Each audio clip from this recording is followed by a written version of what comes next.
ଦେଖିଲେ ତ ତେ କରେଣ୍ଟ ମାରେ ପୁରା ଟନାଟନ। ବାପା କଣ କାନ୍ଦୁଛନ୍ତି?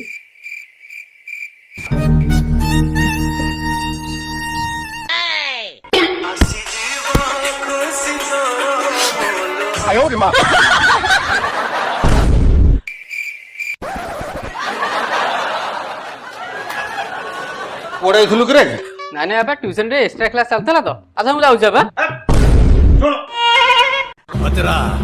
ତୁ ଏକ୍ସଟ୍ରା କ୍ଲାସ ଟା ଏବେ ସୋୟରୁମ ପାର୍କ ରେ କରୁନୁ? ମୋ ଅମଳରେ ସେ ଏକ୍ସଟ୍ରା କ୍ଲାସ ଗୁଡା ମୁଁ କିଆ ବୁଦା ଆଉ ମରିବଣରେ କରୁଥିଲି। ମତେ ବୁଝାନା, ବୁଝିଲୁ? ଆଉ ସବୁ ଜାଣିଛ ତ ସବୁ ହିଁ ପଚାରୁଛନ୍ତି। କାହିଁ ନଗଳ କଥାଟା ଶୁଣୁନୁ କଣ କହୁଛି? ମୁଁ କଣ କହୁଥିଲି କି ଯୋଉ ମହତ୍ଵ କାର୍ଯ୍ୟ ମୁଁ ତୋ ଦ୍ଵାରା କରିବା ପାଇଁ ତତେ 25 ବର୍ଷ ଖୁଆଇ ପିଆଇ ଏଡା ବଡ କଲେ, ଆଜି ସେ ସମୟ ଆସି ପହଞ୍ଚିଛି। ଓ ବାପା ମୁଁ ଜାଣିପାରୁଛି ତମେ ଯୋଉ ମହତ କାର୍ଯ୍ୟ କଥା କହୁଛ। ତମେ ମଲେ ମୁଁ ତମ ମୁହଁରେ ନିଆଁ ଦେବି। କାହିଁ ନଗଳ କଣ କଥାଟା କହୁଛୁ ଶୁଣୁନୁ ଆଗ। ବୋପା ମୋରେ ନିଆଁ ଦବୁ? ମୋ କହିବା ଥାଉଛୁ କଣ କହିଲୁ? ତୋ ପାଇଁ ଗୋଟେ ପ୍ରସ୍ତାବ ଠିକ କରିଛି। ବାପା ତମେ ଯୋଉ ଠିକ କରିଛ ବାହାଘର ମୁଁ ସେଠି ବାହା ହେବିନି।